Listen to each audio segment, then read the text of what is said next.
Hi, I'm Menaka Raman-Wilms, and you're listening to the Decibel from the Globe and Mail. Before we start the show, I want to let you know that today's episode talks about the realities of war, and it might be difficult for some to hear. Can you help describe for people in Canada what the last 7 weeks were like here?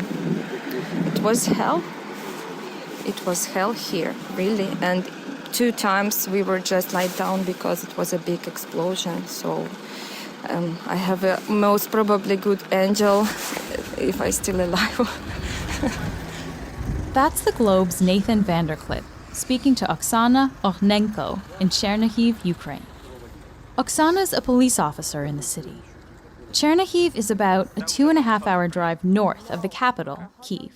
And there is, if you go straight, you will see on the left a building, 16, I don't remember, 16, yeah, there was a big explosion, and that was the day when the most biggest, let's say, number of people died. We're bringing you Oksana's story today because just this week, Ukrainian troops took back the city of Chernihiv, where she lives.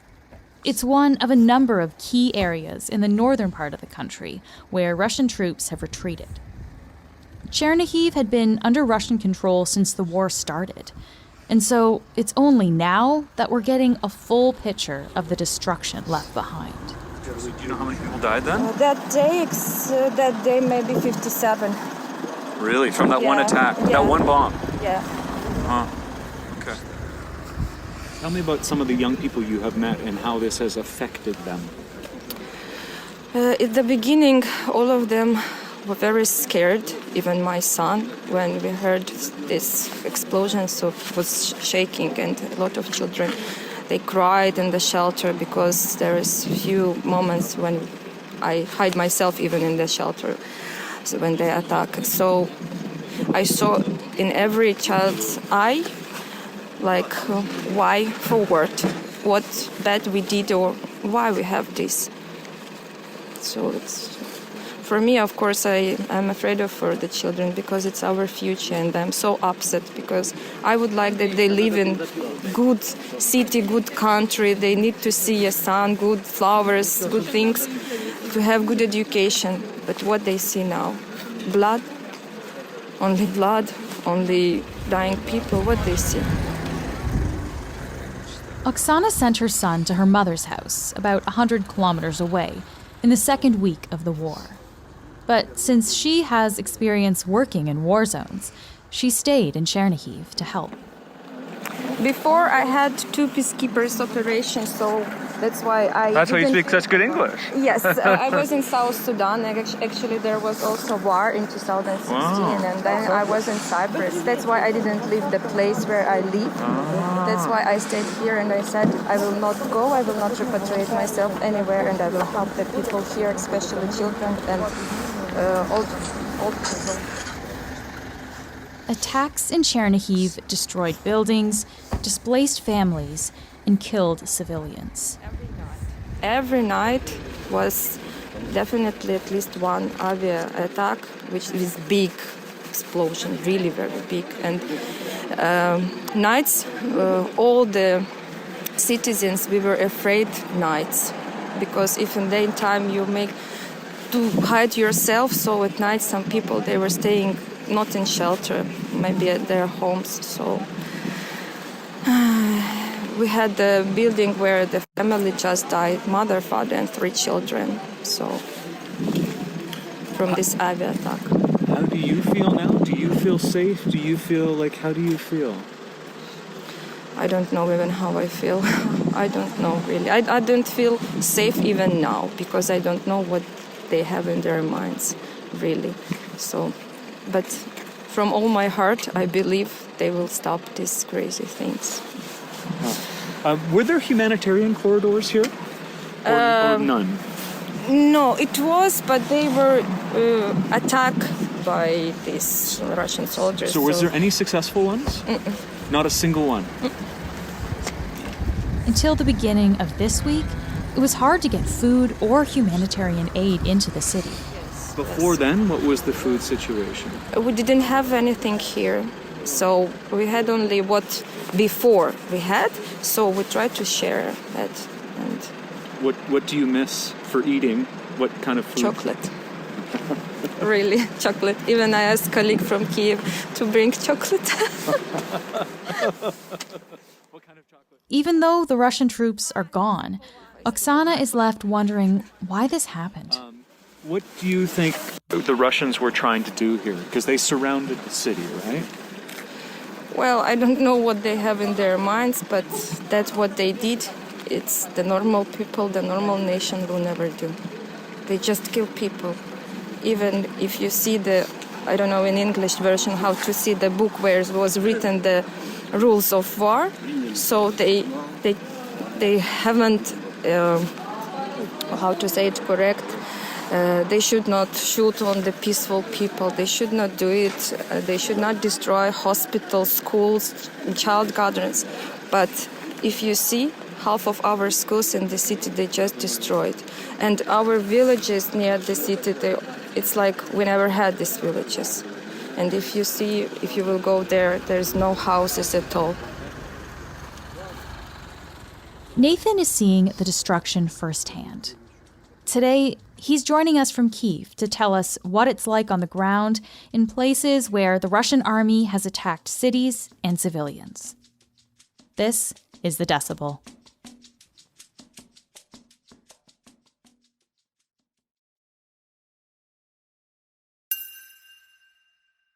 Nathan, thanks for joining us today. Thank you. So we just heard your interview with Oksana in Chernihiv. Can you tell me what it was like talking with her and being on the ground there? Well, we know that Chernihiv is one of the centers in Ukraine that was basically under siege for much of the last month and a half. And so it was interesting to hear from her as a police officer and someone who's been going around the city to get a sense of her experience of that, both personally, and as well as, what she had seen. And she's, she works with youth. And so to hear her observations on how this had sort of affected young people in the city as well, I thought was quite powerful. And she was, she didn't mince words. And she said it was hell. And I think that's probably not a bad description of what the situation has been for a lot of people in Ukraine since the start of this invasion. How would you describe Chernihiv? You yourself were there and saw things with your own eyes. How would you put it? There were scenes of kind of classic scenes of liberation. There were tanks and other armored vehicles that were moving through the city today. And there were onlookers on the side of the street that were raising their hands and kind of cheering, the very classic images of liberation, the hometown troops rolling through town and being greeted sort of with happy cheers. But there weren't many people on the sides of the streets. There were a couple. And there were more people who were in one place where they had found electricity and outdoor outlets. There were people who were gathered there trying to charge up phones. There were queues of people outside of banks and supermarkets. And there were people who were still in underground shelters, many of them, hundreds and hundreds, perhaps thousands, still in shelters. So I think what I found striking was the fact that you have the immediate kind of Russian threat now gone. The troops have departed. They're only 60 kilometers away across the Belarusian border, but they're no longer in Ukraine in this area. And yet, in many ways, it still feels like a city under siege just because there has been so much damage that many people can't return to their homes. Electricity has yet to be restored. The full municipal services aren't there. Some water is running again, but not all. People don't have heat. Supplies are still in short supply. And so I think what I found striking was just how empty it still felt, how much it still felt as if it was a city that was struggling with an immediate military threat. And Chernihiv is not the only place we're hearing about this week. There's been really horrific images and video coming out of Bucha as well, which is about an hour away from Kyiv. And Nathan, you were in Bucha earlier this week. What was it like to be there? It's, I mean, there was one street that we went to where in half a kilometer there were at least a dozen burnt out carcasses of tanks and armored personnel carriers and other things, and numerous houses destroyed. You were looking at 10, 11-story apartment buildings in which the entire front face of the building, almost every square inch, had been hit by munitions of some sort, bullets, everything broken, where you have emergency services people who are talking about doing mine sweeping and sort of searches for other explosives, even inside of apartment buildings, and locating these kind of booby-trapped devices inside of apartment buildings that belong to activists and soldiers and others. And then just these, scenes that almost beggar description, coming across a mangled pile of 6 bodies that are charred, that are completely blackened because they have been set on fire. And you can still see kind of expressions on faces that are made of burnt skin, just horrific things. And this is, I think the fact that that was still on the streets yesterday was a testament to just, how difficult it has been to clear even the bodies that have been on those streets, because there were so many of them. Yeah. Those things that you're describing, they sound like they're hard to talk about. They must be really hard to see. The war has been going on since the end of February, and I just wonder, why are we only hearing about this kind of atrocity now? I think the point of distinction here is that we're no longer hearing about it, we're now seeing it. Mm-hmm. And I think that's what has made Bucha so important. We have heard about a lot of these things and seen some of them, although often kind of in more distant formats from drone images and others. But what we have seen, and my own reporting, early on in the war, I remember interviewing a woman who described having to reassemble the pieces of her son who was struck by a mortar, and then cover them up with a tarp and run away because the shelling was still happening and she didn't want the dogs to take apart the pieces of her son, and then returning the next day to collect them. But that is something that I wrote about. That's not something I had images of. And I think what we've had in Bucha is we have had images of these things. What we've also had in Bucha, that I don't know that we have heard as much about before, is we've had very, very clear images of people killed in what looks to be execution fashion. These images of people who are hooded, who have their hands tied behind their back, who have been shot in the back of their heads. And coming upon bodies in that state, I think, is a very extraordinarily vivid image of the circumstances of some of these deaths. And I think that has really struck the conscience of, much of the world. Yeah. There are allegations that, of course, Russian soldiers have been doing this. What is Russia saying about those allegations, though? Russia has completely denied any responsibility. Russia has suggested that these images that have come out of Bucha and other places were staged. I should hasten to add that there is no evidence for that whatsoever, and there's a great deal of evidence to the contrary. There are situations in which there are aerial videos of civilians being shot at, and then those bodies now being seen and documented, shot at while the Russians were there and shot at from Russian positions. And there are other incidences where, there are bodies that have been found on streets, and those have been linked up to bodies seen on satellite images from long before the Russian retreat. So now Russian troops have left these areas. Why have they pulled out of these parts of the country?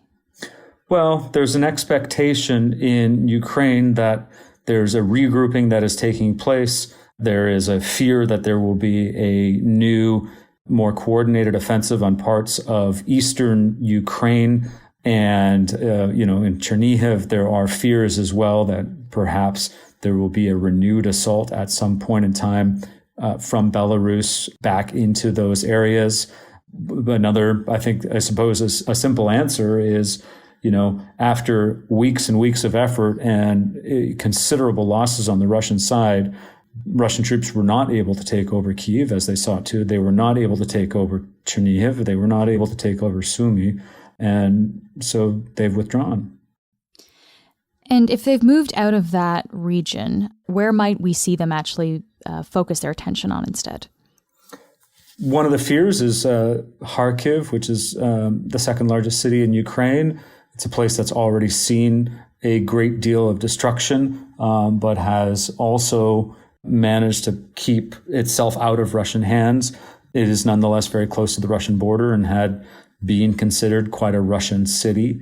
And then other parts of eastern Ukraine, Mariupol, which is a place that has seen the most severe siege and the most severe conditions, I think, probably of any place in Ukraine in the course of this war, has still managed to resist the takeover by Russian forces, but is strategically critical for Russia, both because it's an important port, as well as because it occupies land that Russia wants to occupy, and then perhaps other places in sort of eastern and southeastern Ukraine that are linked to territories that Russia has quasi-seized already since 2014. When you talk to people and they hear that you're a Canadian, Nathan, do they ever tell you what they think of the West's response to all of this?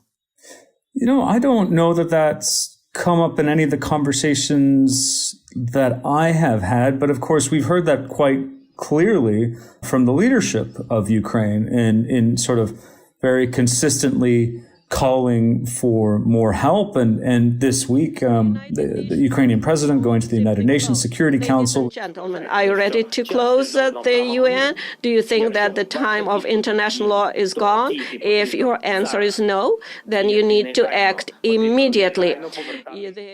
Suggesting that, if international rules mean anything, then they have to mean something. And then they have to mean some sort of consequences and some sort of effort to enforce what is actually written in the various conventions and statutes and otherwise that are meant to govern conduct in wars and otherwise. And I think that has been a very direct challenge to the function of those international institutions and perhaps even to their legitimacy in terms of the role they play in the coming weeks and months.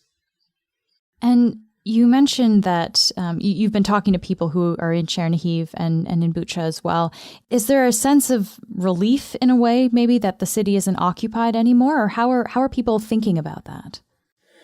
There's some relief. And one of the things that I found really striking in Chernihiv today was the gardening.